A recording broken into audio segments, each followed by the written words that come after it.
What is up, fellow nerds, and welcome back to the Dapper Snapper Gaming channel, and welcome back to How Do I Want to Do This. This is our series where we take a look at all playable options available to players in Dungeons & Dragons 5th edition, then we rank them on a scale of 1 to 10 and either build them or fix them depending on how they rank.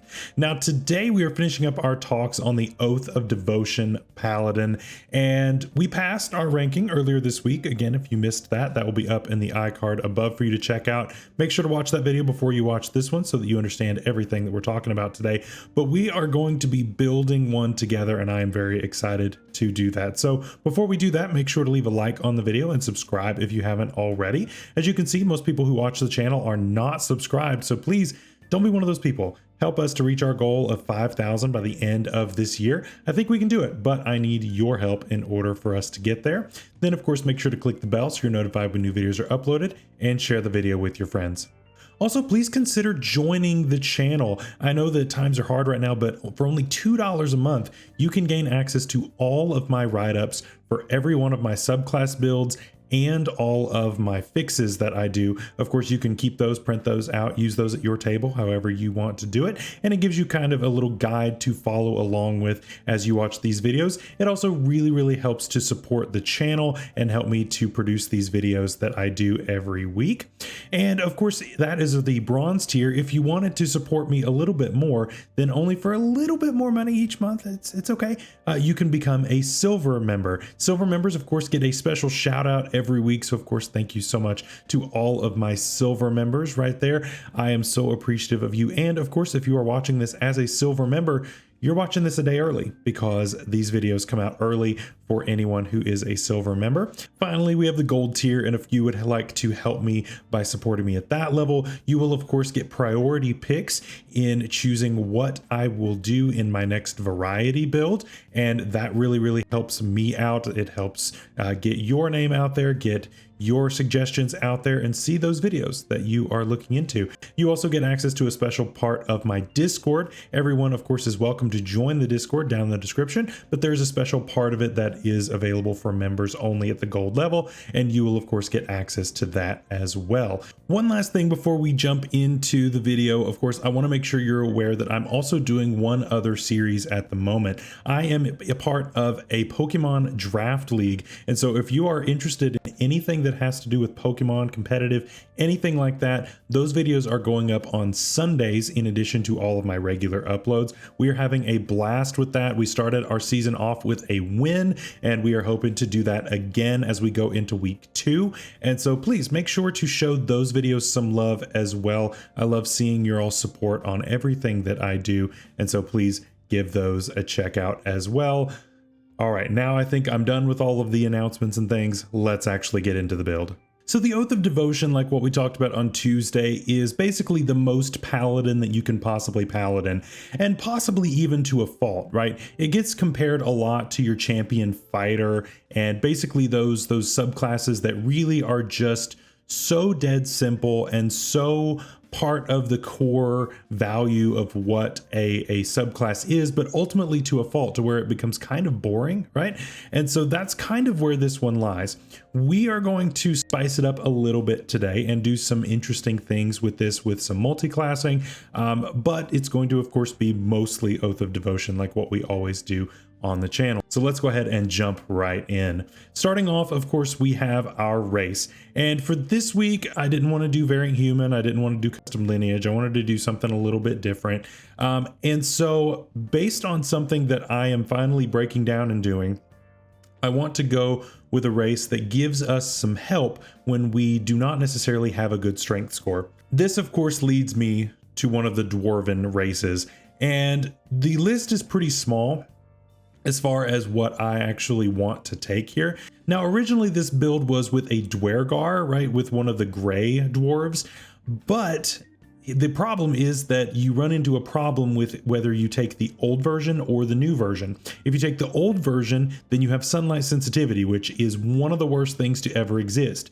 If you take the new version, then you don't have that help out with whenever you are wearing heavy armor, you lose so much speed. Normally, dwarves would be immune to that. However, the new Dwergar has no such help. So we don't really work out with either one. I love the features of the Dwergar otherwise, but both of those paint us in a really bad corner. And so instead, we're going to go with something a little more basic and go with the Hill Dwarf. The Hill Dwarf, of course, is going to make us a lot more tanky, and that is going to be really important, right? It means that we don't necessarily have to take something like the Tough Feet in order to have a lot of health. It also is going to help us out in levels where we are multi-classing into something that has a lower hit die than what we are used to with the Paladin. So for all of those reasons, I think that this is going to end up helping us. Yes, it's kind of basic. Yes, it's kind of boring, but we are going to have 25 feet of movement with this heavy armor rather than 20 if we took a 30-foot race and then took that penalty, just because we aren't really going to be using strength on this build hardly at all. And so I don't think that it's really worth it. Of course, there will be some mentions in the honorable mentions at the very end of some alternatives that you can do to get some similar type of things, and we'll get into that then. Of course, that's going to give us a +2 and a +1 when it comes to stats. And so speaking of that, we're going to be using our modified standard array, not regular standard array, modified standard array. I feel like I get a comment pretty much every video asking me about this.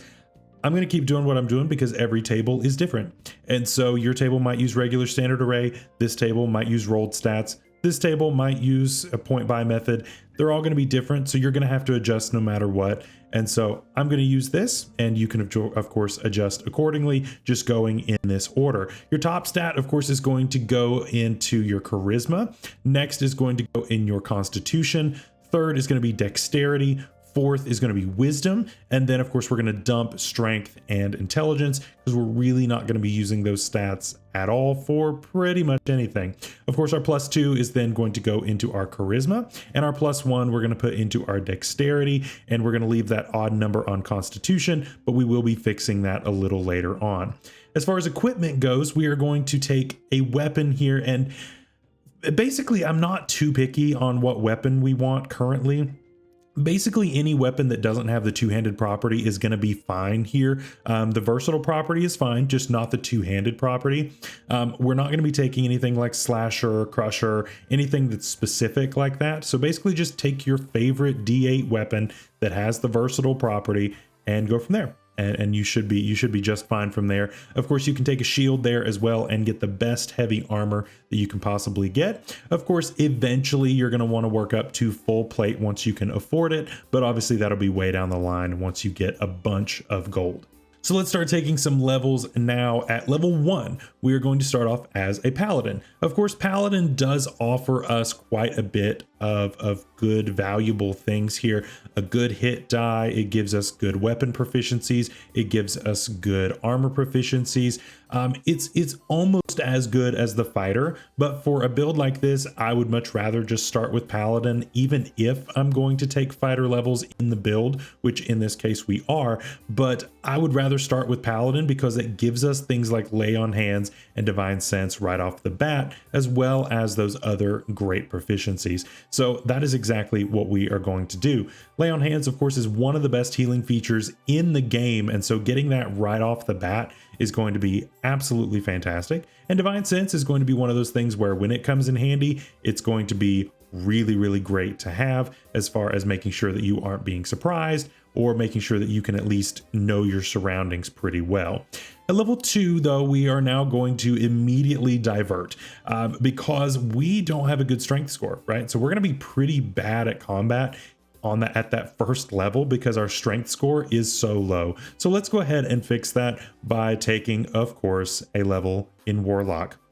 And then, of course, we're going with Hexblade.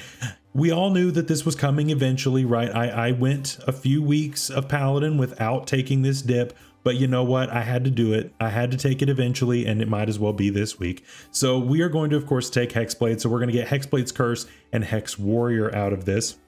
This is going to give us some redundant proficiencies, but most importantly, it's going to allow us to attack with our charisma rather than our strength score. This is huge for helping us to focus on our charisma entirely and be able to take feats and other things and not have to worry about not having good enough stats. So it's really, really helpful when it comes to a building perspective. And it's just cool to be able to say, you know, I attack you because I have a really good smile, right? I'm really good at attacking.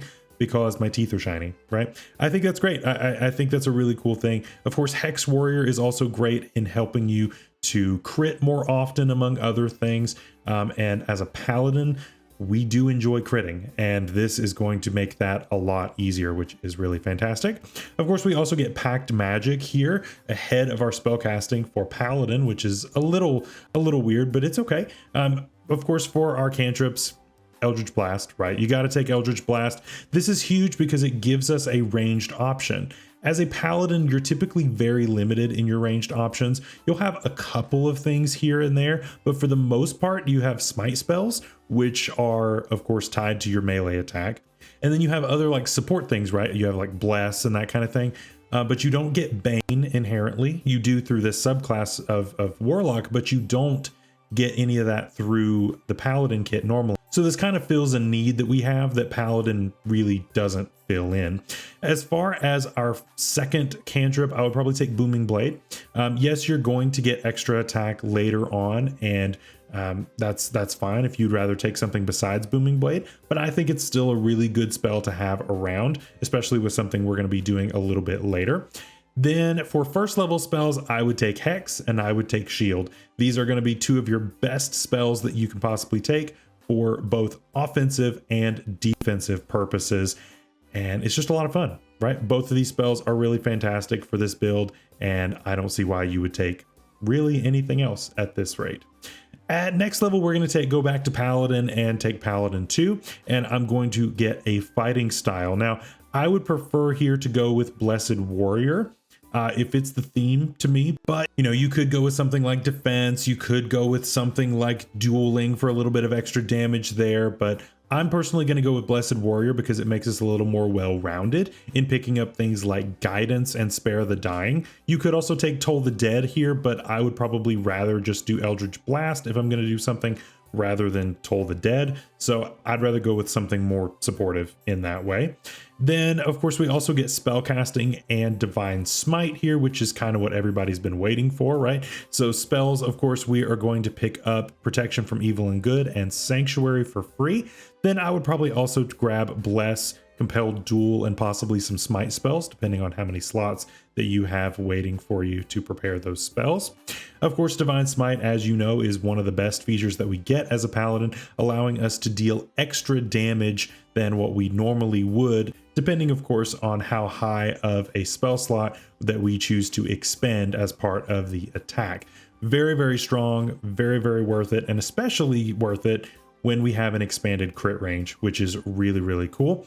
Next level, we're going to be Paladin 3, and we get Divine Health, which is a ribbon feature. And of course, we get to choose our subclass. So we get our expanded spell list at this point. So this is when we would actually gain the Protection from Evil and Good and Sanctuary, like I talked about. And then, of course, we get our Channel Divinity options here that are unique to this subclass. Of course, Turn the Unholy is basically Turn Undead, but it actually works on fiends as well, which is pretty decent. And of course, we have Sacred Weapon, which can help us to land our hits a little more easily. Both are pretty decent, actually, and will come up quite a bit. I would probably use Sacred Weapon more than the other, but there's also, of course, Harness Divine Power as well, which can help you to gain back spell slots, which means more smites. So that's also something that I would consider going forward as well. Then, of course, at Paladin 4, we get our first ASI or feat. I'm going to go with Fey Touched. Actually, Fey Touched is a really cool one. It gives us access to Misty Step, which is a really, really good option for mobility. It also gives us a +1 to our charisma, which is fantastic. So now we are maxed out as far as our stats go. Of course, your stats might be a little bit lower, in which case now you can hit an even number at least. And then, of course, we also can get one more enchantment or divination spell.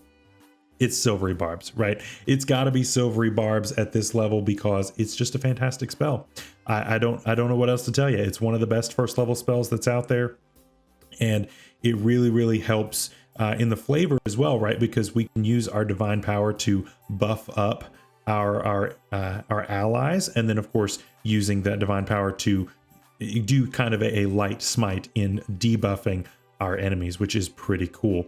At Paladin 5, of course, we get extra attack and second level spells from the Paladin. Of course, we get Lesser Restoration and Zone of Truth for free.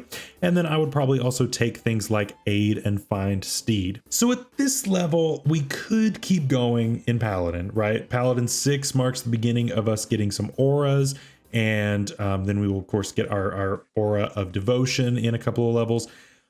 But I want to kind of shore up our offensive prowess before I go back to support, right? And so this is where we're going to actually go back to Warlock for a couple of levels and snag a couple other things that we missed. I wanted to make sure that we had extra attack locked down before we did anything else, because we can really get by up until this level. And then now I want to go ahead and lock down what we really want, and then we can go back to Paladin for a while. So at this level, we're going to, of course, get Eldritch Invocations, which are pretty cool. I would, of course, take Agonizing Blast. This is just going to make your Eldritch Blasts deal extra damage, which is always going to be good. Again, you aren't always going to be able to close that distance, and so this gives you a way to still be quite effective even when you're not in melee. I would also take probably Eldritch Mind here. Eldritch Mind is really cool for maintaining concentration on things like Hex, on a smite spell if you are to miss your attack and you're still concentrating on it. All of those things can be really helpful. And of course, there are spells that we're going to be getting in the future that would also, really appreciate not being dropped early. Spirit Shroud is one that really comes to my mind, but of course there are plenty of others. So I think those are really, really good. Then at Warlock 3, of course, we're getting our Pact Boon. Now you could go with Pact of the Chain here if you wanted to. This would of course give you a familiar, which would then give you advantage. Of course, you get some really cool familiar options as a Warlock, including some that can go invisible, which can be really helpful. But I'm going to go with Pact of the Blade. Pact of the Blade is just really, really good, especially for a build like this. And it just fits the theme a lot more, at least to me. With this, you could also switch out Eldritch Mind for something like Improved Pact Weapon. This, of course, makes your weapon magical. It makes it a +1 weapon. It's really hard to pass up on something like that. And then, of course, we can take a feat later to kind of mitigate what we lose in losing Eldritch Mind there. Of course, at this level, we also get second level Paladin spells. I would probably grab things like Hold Person and Mirror Image. Those are both really good options here as well. Again, one offensive, one defensive option for you, whatever you want to do there.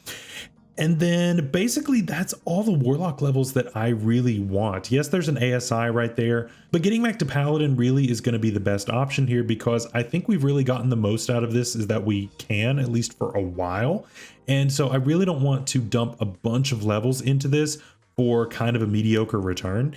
So let's go back to Paladin, at least for a while, and then we'll figure out whether or not we want to divert again later. At this level, of course, we will be a Paladin 6, which means we get our Aura of Protection, which is pretty great. And then, of course, Aura of Devotion at Pally 7. Paladin 7, of course, is really great because that makes us immune to the charm condition. And, of course, those who are gathered really close to us are also immune to it as well.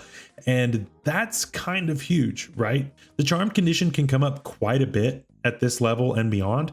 And so being charmed can be really nasty, especially when you're really strong and somebody wants to turn you against your friends. That can be huge, being immune to something like that. So that's definitely a big thing, definitely a big help for us.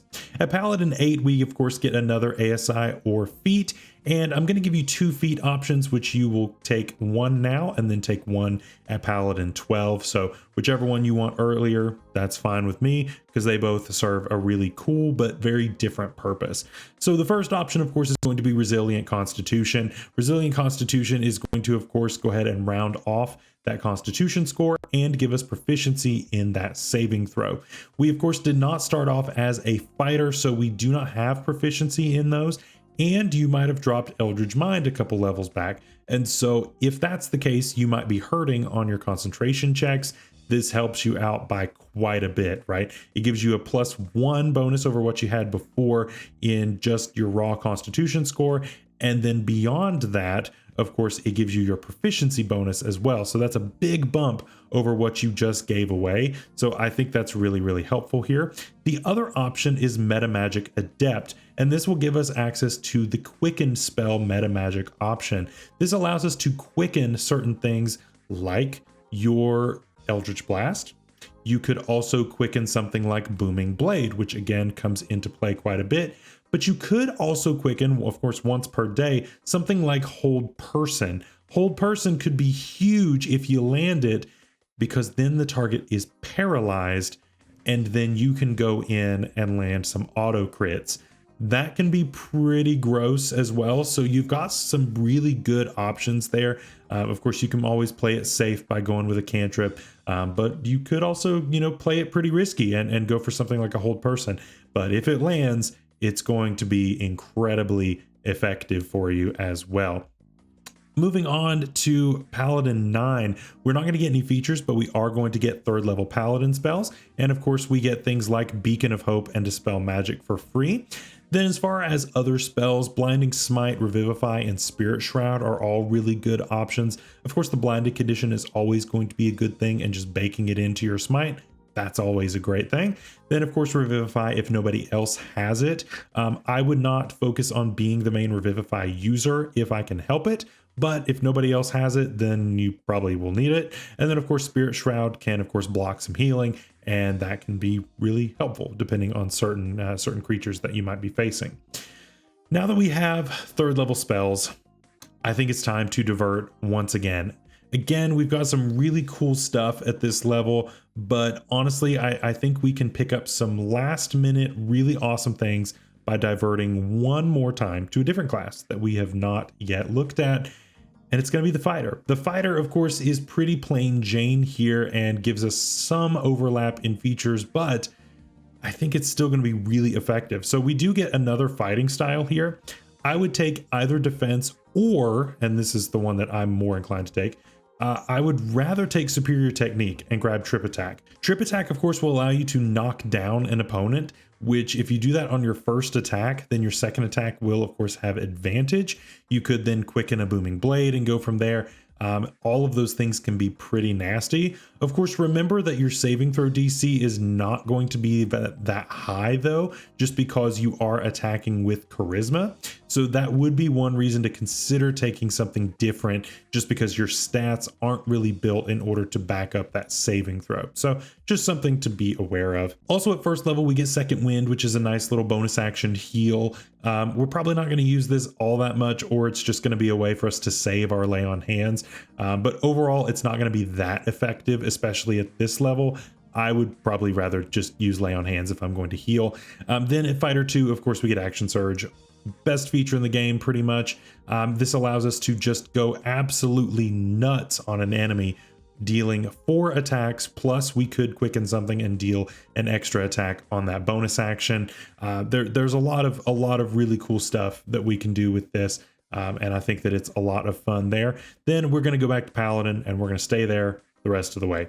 Paladin 10, of course, gives us Aura of Courage, which is pretty cool. Of course, now we have immunity to Frighten and Charm, which is pretty cool to have both of those. Paladin 11, of course, gives us Improved Divine Smite, which is just free extra damage, which I'm never going to turn down. Then at Paladin 12, I would just take the opposite of what you took at Paladin 8. So either Resilient Constitution or Quicken Spell at this point. Both of those are great options. At Paladin 13, of course, we don't get any features, but we do get 4th level spells, and we get Freedom of Movement finally, which is a pretty awesome spell for a Paladin to get. We also get Guardian of Faith, and then I would probably take things like Banishment and Find Greater Steed. Both of those are going to give you some really great value, especially when you have a lot of help with your concentration when it comes to the banishment. That can be really, really effective there. And then finally, your last 2 levels, Cleansing Touch at level 14, which can be decent depending on the situation. And finally, Purity of Spirit, which is your last subclass feature. So what do you think of today's build? Let me know. This subclass is not terribly exciting, but I think with some smart multiclassing like this, we can create a really compelling story, right? And I think it can be somebody who is devoted to a deity, but has, somehow faltered and is is constantly fighting an inner struggle between the warlock side and the paladin side. And so staying devoted to both of those is kind of difficult. And I think that can be a really interesting story to tell, an interesting dichotomy within a character. So let me know what your story of your devotion paladin would be. I'd love to know down in the comments below. And of course, whatever you thought of the build. Before we go, of course, we have our honorable mentions to talk about. And so, of course, like I said, the Dwergar was very close. If it hadn't lost the perfect thing or just hurt you in the perfect way, given a certain situation. And so unfortunately it just didn't quite make the cut here. The Mark of Warding dwarf is also pretty cool if you can use that at your table. I know that's not necessarily going to be allowed at every table, but if your table uses it, then I would definitely consider that. As far as things that are not dwarven, I would consider basically any race that learns darkness built in. That way you don't have to take that spell separately. And then of course you can take the Devil's Sight invocation and just have advantage all the time. That's definitely something to consider, and it's very, very good. I didn't want to do anything like that just for this build because I don't think it really fits the theme all that well, but it is an option that you of course can do. And of course, I also really like the Orc that is presented in the Monsters of the Multiverse. The Orc, of course, gives us a bonus action dash, which can be huge. And again, as a paladin, we don't normally have a ton to do on our bonus action outside of like setting up smites and that kind of thing. But having an extra dash is going to be helpful, right? We may not have a steed up at the moment. And so getting that extra bit of movement can be kind of huge. So I think having that race can be really helpful. Of course, for feats, I have a few here. Shieldmaster could be pretty decent, of course. Now, this is also assuming that you don't switch out your weapon once you get improved pack weapon. You can, of course, take a two-handed weapon once you get improved packed weapon, but that is optional, and it's really whatever you want to do. But I would take Shieldmaster if you're going to stay with that one-handed weapon, because that can give you yet again another interesting thing to do with your bonus action. The Tough Feat is also an option here, where we took the dwarf that we took this time around. I didn't think that it was necessary, but if you take a different race, that's definitely something I would consider, along with Warcaster, of course, to be able to get that advantage on those concentration checks, among other things like Booming Blade on a reaction for an opportunity attack. There are several different things that come with that are really, really good and make that a really fantastic feat. Finally, of course, we have other multi-classing options. And so if we had gone one more level into fighter, I probably would have gone Rune Knight, just because, again, like I mentioned earlier, the saving throws that are involved with going with the Battle Master are tied to either Dex or Strength. And so both of those are pretty mediocre on this build. So I would probably shy away from that and go with the Rune Knight instead. Rune Knight is going to, of course, give you extra damage. It's going to allow you to grow. It's going to let you put some runes on your sword and on your armor and that kind of thing. And it can lead to some really flavorful, really awesome stuff. Of course, other classes would be things like the Divine Soul Sorcerer. This works really well with Paladin, giving us access to the full lineup of cleric spells.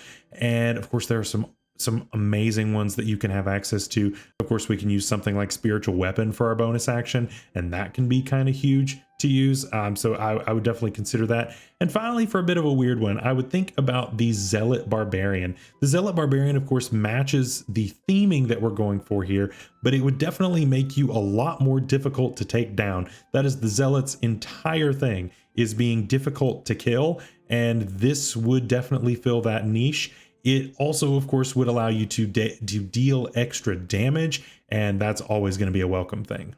So that is all for today's video. I hope you guys enjoyed. Make sure to leave a like on the video and subscribe if you haven't already. Next week, of course, we're going to be covering the Oath of Glory Paladin, which is going to be a ton of fun, covering a Theros subclass, which there aren't very many of those. So it's a really cool look at how they were designing at that time. Of course, this Sunday will be week 2 of our Pokemon Draft League in the SSBA, so make sure to check that out as well. And until next time, stay safe out there, stay healthy. We'll see you later. Bye-bye.